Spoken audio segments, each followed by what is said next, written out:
Hi, my name is Deborah Meehl, and I'm the president of the Meehl Foundation, and I also run the Meehl House. And today we are going to be making pumpkin soup. So we start with a pumpkin that we have cut in half, and after it is roasted in the oven at 375 for about 45 minutes to an hour, this is the pumpkin that's then left for that.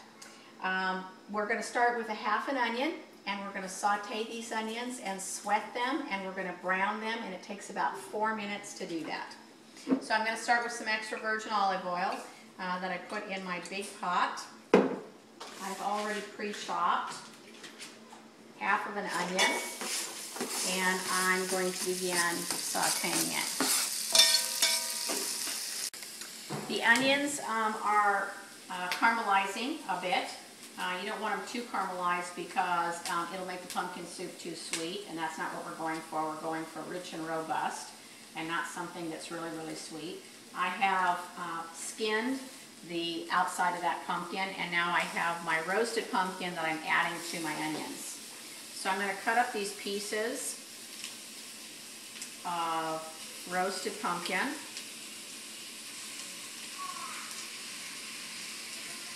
Like this. And they can be big chunks because I'm going to puree this entire mixture up.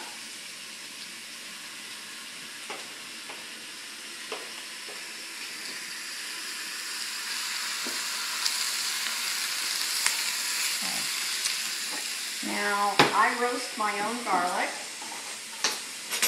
so I'm going to add approximately 4 roasted garlic cloves to this mixture. Now, I didn't add it with my onions because I didn't want to cook it. Now I'm going to add an entire box, the 48-ounce box of low sodium chicken broth. Okay, now that we have, the soup has been simmering for about 10 minutes, I'm going to add just a little pinch of red pepper flake to it to give it just a little pop.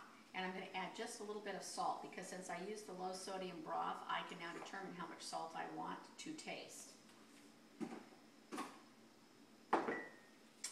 We're now going to puree up this soup so that it's nice and smooth. I use one of these, and I gently begin to mash the pumpkin down. So now that my pumpkin soup is smooth, I'm going to give it some finishing touches. If I want it to be strictly paleo, I'm finished with the soup. But if I want to add it just and make it just a little creamier, I'm going to add approximately a half a cup of half and half. If I want it to be absolutely low in carbohydrates, I would add approximately a quarter cup of whipping cream to it.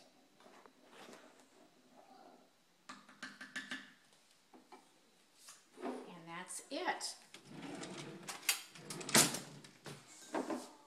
I can serve it directly out of my container into bowls.